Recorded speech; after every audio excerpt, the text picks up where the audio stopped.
Yes. Welcome back, everyone. Hey, negotiation. That's what we're going to cover today. Most salespeople think negotiation starts when the prospect asks for a lower price. They're already too late. Elite negotiators know negotiation begins the moment the conversation starts. Every question you ask, every frame you establish, every expectation you set either strengthens or weakens your negotiation positioning. And here's what I'd love to tell you, okay? It's not about money. It's not about none of that stuff. It's about the person who controls the frame, controls the negotiation. So what I'm going to tackle in this video for you today is the psychological principles, tactical strategies, and word tracks that elite negotiators use to protect margins, create certainty, and close deals without becoming a discount machine. You're always taking money up, baby. Why are you doing that? Stop doing that. Let me help you out, and we'll beat this at the highest level. So, as normal, in any of my videos, what we're going to do today is we're going to write things down. What's written is retained, and you're going to learn at the highest level. So, module 1, write down negotiation is not about price, right?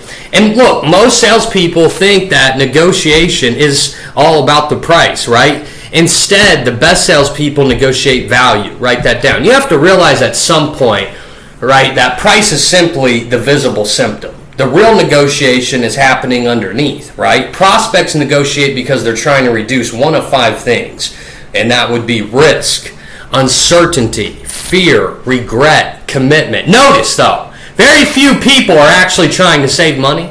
They're trying to avoid making an expensive mistake. So when you understand this, everything changes. They don't want to make expensive mistakes. They don't want to spend money and, oh man, blow it, and all the things that come with it. So instead of defending price, what you need to do is diagnose fear. What is this person afraid of doing?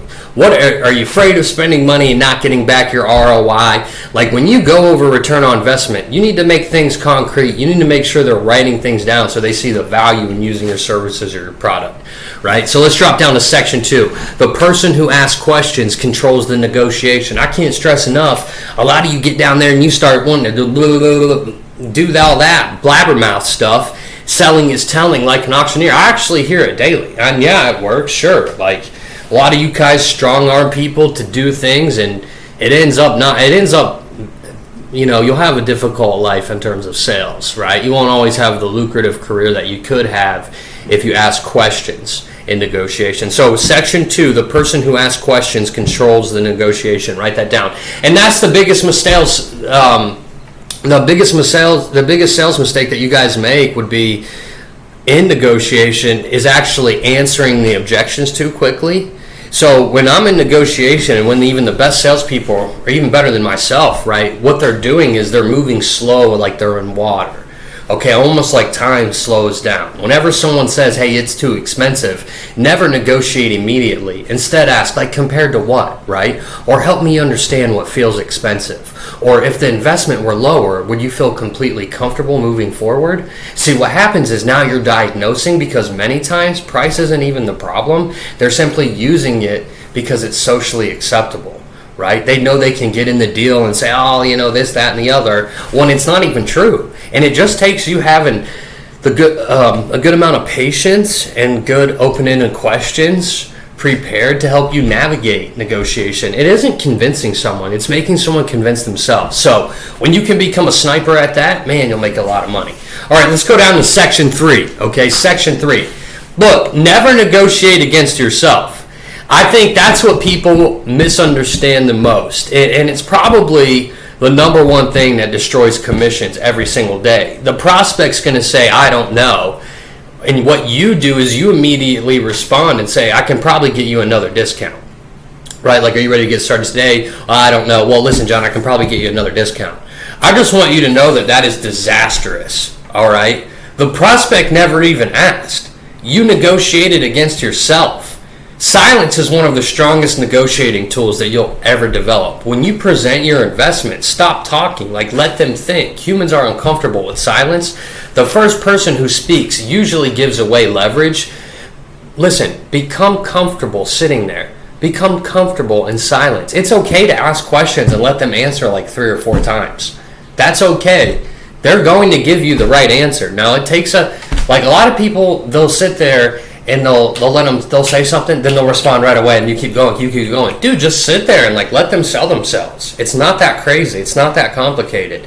And I think that it's a good way to grow as a person, especially in a sales role, to like work on your communication skills and allow people to talk. It's like Seneca said it best, right? 2 ears, 1 mouth. It's common sense to me. All right, let's go to section 4. Anchor high, justify deep. What does that mean, right? Anchor high, justify deep. Behavioral economists call this anchoring, okay? The first meaningful number someone hears becomes the reference point for every future comparison. That's why elite negotiators spend more time increasing perceived value before discussing any type of investment. Never present price before they've emotionally bought the outcome. Instead, build the darn case. Discuss the opportunity, the transformation, the financial return, the avoided mistakes, the speed. Only then introduce investment. Now your price feels logical, right? All right, let's drop down to section 5. Hey, we're going to have some fun today.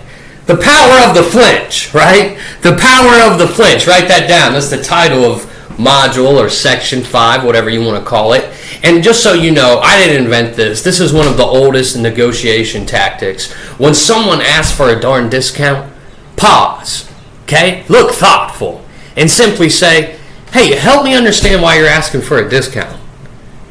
Right? It's like, don't defend, don't argue, make them justify their request. Many prospects ask because they believe they're supposed to, not because they actually need one, right? You don't need some witty comeback. Just use what I just gave you, say it, right? Win at the highest level. Help me understand why you're asking that so I can better help you. Like, look at that. Language is what closes deals, guys. All right, section 6. By the way, make sure you like and subscribe. The stuff I'm giving you for free, worth thousands in the sales program. All right, section 6. Hey, trade, never give. Write that down. Trade, never give. The best negotiators never give something away for nothing, right? Every concession requires commitment. If someone asks, can you lower the price? Instead, respond with this. Hey, possibly. If we're able to make an adjustment, are you prepared moving forward today? Notice what happens, right? You're trading, not giving. Let me give you another example here. Hey, if I can make that work, can we finalize everything together today? Every concession buys certainty, right? So let's move to section 7. Hey, I'm really big on loss aversion, so we're going to tackle this in this section. So write down loss aversion. I want you to use loss aversion, right? Loss aversion. You have to understand, humans hate losing roughly twice as much as they enjoy gaining. That's why negotiation should never focus only on what they receive. Discuss what waiting costs. You can use examples. Guys, lost income, delayed career growth, missed opportunities, continued frustration, a sinking business, a failing family, right? Another year staying exactly where they are. Ask, hey, John, let me ask you a quick question here. What does another 12 months of waiting actually cost you? Talk to me about that. Now, what happens is that question changes negotiations, right? All right, let's move down to section 8 here. The reluctant negotiator frame. Write that down. The reluctant negotiator frame. Guys, confidence creates value. Desperation destroys it. So, instead of appearing eager, become selectively helpful. Let me give you a word track here. Hey, John, look, I want you to understand something here. My goal isn't to convince you. My goal is simply to determine whether this genuinely makes sense for you. Immediately, pressure disappears. That trust increases and authority rises, okay? Section 9. Negotiate the decision, not the price. So I need you to negotiate the decision, not the price. Look, price objections are often decision objections. So just ask, hey, what would have to happen for this to become an obvious yes? Or what part of this decision feels uncertain? Or what's the biggest thing preventing you from feeling confident today? Talk to me about that. And those questions uncover the real negotiation, okay? Now, if you won't use them, that's on you, right? I'm giving you all the ammo to go out there and one-shot people. And if you don't want to emulate and practice what I'm preaching, that's on you. But you also have to have high belief in yourself and think that you're capable and confident, and have to also do all the other parts of the deal correctly. Section 10, all right, or Module 10, whatever you prefer to fancy it, we'll say, right? your emotions are part of the negotiation, right? But no, it's true. It's like the prospect is constantly evaluating you, not just your offer. If you become defensive, what will happen is you will literally lose authority in the deal, right? If you become desperate, you lose leverage. If you become emotional, you lose control. Elite negotiators remain emotionally neutral, calm, curious, confident. I call that the 3 C's, right? Calm, curious, and confident. You have to be detached from the outcome, because the person least emotionally attached usually has the best negotiating position, all right? So, as always, let me give you some word tracks that you can actually emulate and go out and use in the battlefield. When you say your competitor is cheaper, hey, this is what I want you to say when they say your competitor is cheaper. Hey, I completely understand, besides price, what differences have you noticed between what they're offering and what we're offering, right? When they want more time, absolutely. What specifically do you need time to think through? Okay. When they ask for a discount, if we adjusted the investment, would that be the only thing preventing you from moving forward today? When they say they need to talk to someone, what do you think they'll want to know before they're comfortable saying yes? Hey, when they say I need to think about it, I respect that. Help me understand. What exactly are you trying to become more certain about? See, you have to understand. This is the elite negotiator's mindset, right? It's like it's not combat. Negotiation is not combat. It's collaborative problem solving. You're not trying to beat someone, right? You're trying to eliminate uncertainty. Remember these principles in negotiation. Like, write these down, okay? Whoever asks the best questions controls the negotiation. Never negotiate against yourself. Trade. Don't give. Protect value before discussing price. Diagnose before defending. Stay emotionally neutral. Confidence is leverage, right? The best negotiators don't have the best closing lines. They have the best emotional control.